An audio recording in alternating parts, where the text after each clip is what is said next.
ICC की meeting में world टी20 को कैंसिल कर दिया गया है और अब हम सभी को आईपीएल के शेड्यूल का इंतजार है। और आज इस वीडियो में मैं आपको यही बताऊंगा कि आखिर कब तक आईपीएल का शेड्यूल अब आ सकता है और साथ ही ये भी बताऊंगा कि वो 5 पॉइंट्स कौन से हैं जिन्हें बीसीसीआई को देखना पड़ेगा, अभी भी लुक फॉरवर्ड करना पड़ेगा शेड्यूल को जारी करने से पहले। बहुत इंटरेस्टिंग वीडियो है दोस्तों, एंड तक जरूर देखिए।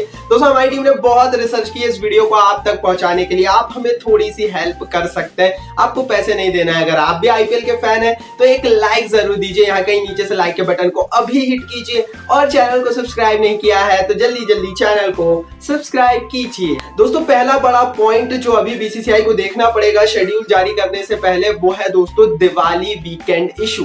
जी हाँ दोस्तों, सबसे बड़ी दिक्कत अब यही आ गई है बीसीसीआई के सामने, क्योंकि मैंने आपको कल भी बताया था आईपीएल की बात के एपिसोड में कि किस तरह से आईपीएल की जो टीमों के मालिक हैं स्टार स्पोर्ट्स जो कि आईपीएल का ऑफिशियल ब्रॉडकास्टर्स हैं, ये विरोध कर रहे हैं। ये चाहते हैं कि आईपीएल का फाइनल 8 नवंबर नहीं 14 नवंबर को।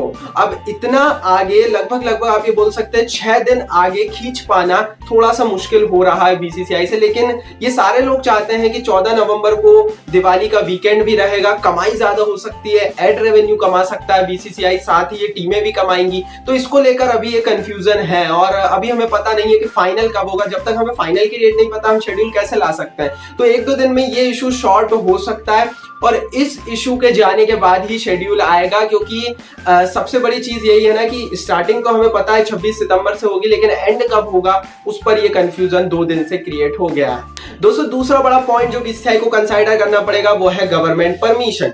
शेड्यूल लाने से पहले सरकार की परमिशन जरूरी है। बीसीसीआई ने पहले ही आवेदन दे दिया है सरकार की परमिशन के लिए। बीसीसीआई कह चुका है कि वो यूएई जाएंगे। अब खिलाड़ियों का क्वारंटाइन कैसे होगा वो सरकार डिसाइड करेगी, उसके गाइडलाइन सरकार देगी। टेस्टिंग कैसे होगी इस पर भी सरकार की ही मानी जाएगी। तो ये सरकार के ऊपर है। अब सरकार जब इन सारी चीजों पर डिसीजन देगी तब हमें पता लगेगा कि कब कब भारतीय खिलाड़ी यूएई जा रहे हैं और उस आधार पर प्रैक्टिस सेशंस को डिसाइड किया जाएगा और उस आधार पर ही शेड्यूल को डिसाइड किया जाएगा। तो गवर्नमेंट परमिशंस के आधार पर हम ये बोल सकते हैं कि 26 सितंबर को आईपीएल शुरू हो रहा है, लेकिन हो सकता है 1-2 दिन आगे पीछे हो जाए और जब तक परमिशंस नहीं आती तब तक बहुत मुश्किल है कि बीसीसीआई कोई शेड्यूल निकालेगा। दोस्तों तीसरी बड़ी चीज है वेन्यू इन यूएई। अब हमें पता है यूएई में आईपीएल हो रहा है, लेकिन शेड्यूल से पहले हमें ये तो पता करना पड़ेगा कि यूएई में कहां हो रहा है। यूएई में 3 मैदान है, दुबई का मैदान है, अबू धाबी का मैदान है, शारजाह का मैदान है।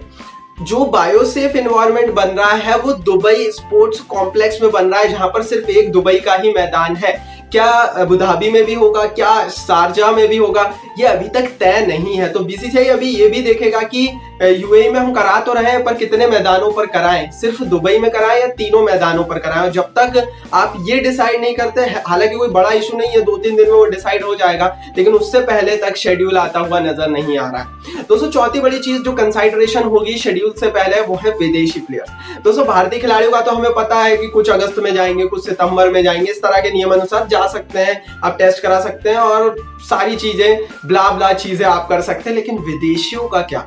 एक देश से तो विदेशी प्लेयर्स आ नहीं रहे, कोई ऑस्ट्रेलिया से आ रहा है, कोई न्यूजीलैंड से आ रहा है, कोई इंग्लैंड से आ रहा है। सबको सबसे पहले हर विदेशी खिलाड़ियों को अपनी अपनी गवर्नमेंट से परमिशंस लेनी पड़ेगी, नंबर 1। दूसरी बड़ी चीज वो किस चीज से आएंगे, फ्लाइट्स तो चल ही नहीं रही हैं, तो फिर वो विदेशी खिलाड़ी अपने अपने देशों से यूएई किस मोड ऑफ ट्रांसपोर्ट से कैसे आएंगे, ये भी एक सवाल है। क्या बीसीसीआई इन लोगों के लिए प्लेन भेजेगा? क्या उनके क्रिकेट बोर्ड्स भेजेंगे? क्या आईपीएल की टीमें भेजेंगी? ये पता नहीं है। आईपीएल की टीमें इतना खर्चा तो नहीं करेंगे 1-2 खिलाड़ियों को लाने के लिए। तो डेफिनेटली ये एक इशू क्रिएट हुआ है और विदेशी खिलाड़ियों कब आएंगे, फिर उनकी ट्रेनिंग, उनका क्वारंटाइन, उनका टेस्ट कब होगा, ये भी देखना पड़ेगा। और उसके बाद ही आप तय कर सकते हैं कि शुरू कब किया जाए, 26 को, 27 को, 28 को। तो ये भी एक इशू है। इसके लिए थोड़ा सा हमें डिले, हमें 1 हफ्ते का मोस्टली देखने को मिल सकता है शेड्यूल में। दोस्तों पांचवी बड़ी चीज जो भी एक इशू बनेगी वो है टाइमिंग्स। अब अगर नॉर्मली आप आईपीएल कराते तो टाइमिंग्स आप अपने हिसाब से रख सकते थे, लेकिन यहाँ पर यूएई की गवर्नमेंट आपको बताएगी कि टाइमिंग आपको कितने बजे स्पोर्ट्स कॉम्प्लेक्स में रखनी है। क्योंकि जिस तरह से भारत में नियम है इस समय अनलॉक के, यूएई में भी अनलॉक के नियम बने हुए हैं। तो जब तक गवर्नमेंट वहां की कुछ नहीं बताएगी आप टाइमिंग अपने हिसाब से रख नहीं सकते। और भारत और यूएई की टाइमिंग में 1.5 घंटे का अंतर है, तो उस आधार पर आपको आईपीएल कराने पड़ेंगे और उससे पहले आप शेड्यूल ला नहीं सकते। तो ये भी एक कह लेना कि थोड़ा सा पॉइंटर है जो बीसीसीआई को देखना पड़ेगा। 5 चीजें दोस्तों मैंने बताई, ये पांचों कोई बहुत बड़ी चीजें नहीं है, 1 2 3 4 दिन में सॉर्ट हो जाएगी मेरे हिसाब से। दोस्तों मुझे अब शेड्यूल का इंतजार नहीं है, क्योंकि अब हमें पता है कि आईपीएल हो रहा है 26 से लेकर 8 नवंबर तक, तो अब ये कंफर्म्ड ही है। और आईपीएल टीमों को भी बीसीसीआई ने कह दिया है कि अब हमने कंफर्म कर दिया है, बस शेड्यूल को लेकर आप थोड़ा सा वेट कर लीजिए। तो अब ये कंफर्म्ड है कि आईपीएल होगा, इसीलिए शेड्यूल का इंतजार ज्यादा ना करें तो भी बेहतर है। खैर मुझे तो, क्योंकि मैं बहुत बड़ा आईपीएल फैन हूं भाई, मुझे तो शेड्यूल का इंतजार रहेगा। आप क्या चाहते हैं, क्या शेड्यूल जल्दी आए लेट आए या आपको फर्क नहीं पड़ता? यूट्यूब ने कमेंट बॉक्स आपके लिए दिया, कमेंट जरूर कीजिए, इस वीडियो को लाइक और शेयर जरूर कीजिए अपने दोस्तों के साथ, और चैनल को सब्सक्राइब कर बेल आइकन को जरूर दबाइए।